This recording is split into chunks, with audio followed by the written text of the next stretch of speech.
boot licking, toe stomping, BBQ sauce, homemade in my kitchen. Oh yeah, baby. And a jar. Oh yeah. Finger licking good.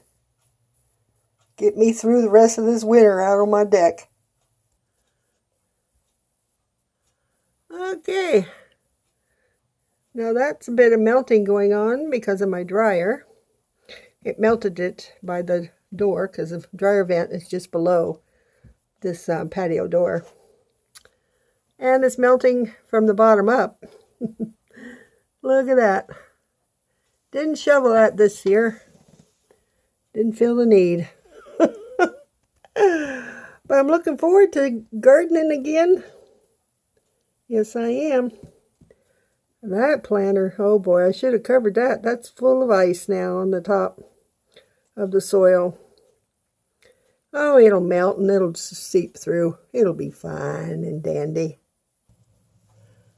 Gardening paraphernalia, just waiting for spring.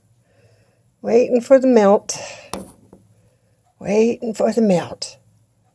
Come on, spring. Come on. Come on, people, help me. Say, come on, spring, for me. Guess I shouldn't be in a great big hurry. There's a lot of work in the springtime. Anyway, hope you're having a good day.